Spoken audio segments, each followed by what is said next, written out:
పెద్ది సినిమాలో ఇంకా సర్ప్రైజెస్ చాలా ఉన్నాయి. వాటిని దాచిపెట్టాం. థియేటర్‌లో అవన్నీ కూడా కుండబద్దలవుతాయి. మీరు చూసి మాత్రం అసలు మామూలుగా ఎక్సైట్ ఫీల్ అవ్వరు అంటూ చాలామంది మాట్లాడుతున్నారు. ముఖ్యంగా మూవీ టీం వాళ్ళ నుంచి కూడా.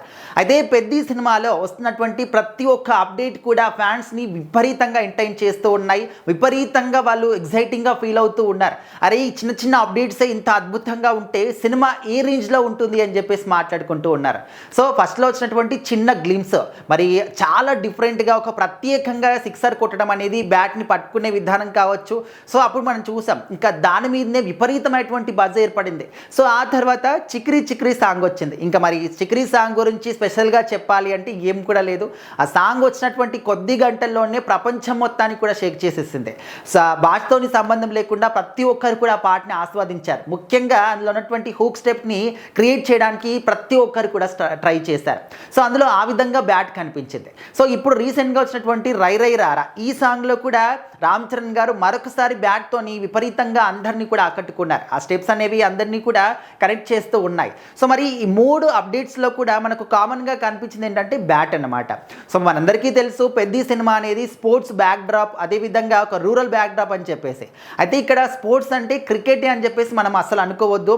స్పోర్ట్స్ అంటే క్రికెట్తో పాటు కబడ్డీ కావచ్చు, ప్రతి ఒక్క ఆట కూడా ఈ సినిమాలో ఉంటుంది అని చెప్పేసి అయితే మనకు మూవీ టీం తరపు నుంచి కొన్ని విషయాలు అయితే బయటకు వచ్చాయి. ప్రతి ఒక్క ఆటను కూడా రామ్ చరణ్ గారు ఈ సినిమాలో ఆడతారు అని చెప్పేసి.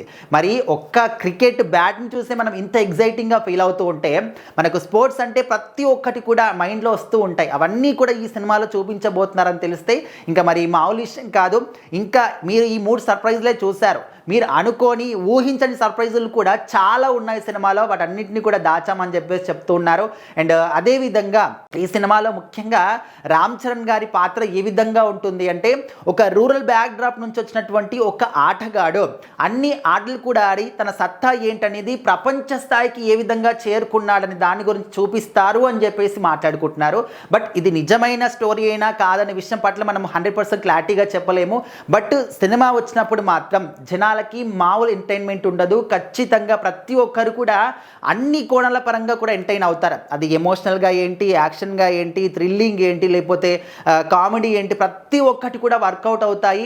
థియేటర్ నుంచి బయటకు వచ్చినప్పుడు ఇంకా మీ కళ్ళు చెమర్చకపోతే ఇప్పుడే రాసి పెట్టుకోండి అనే విధంగా కూడా బుచ్చిబాబు గారు స్వయంగా చెప్తూ ఉన్నారు. సో మరి ఈ సర్ప్రైజెస్ వెంట సర్ప్రైజెస్ చాలా ఉంటాయని చెప్పేసి చెప్తున్నారు. చూడాలి సినిమా వచ్చినప్పుడు మనము ఏ విధంగా సర్ప్రైజ్ అవుతాము ఏంటి అని.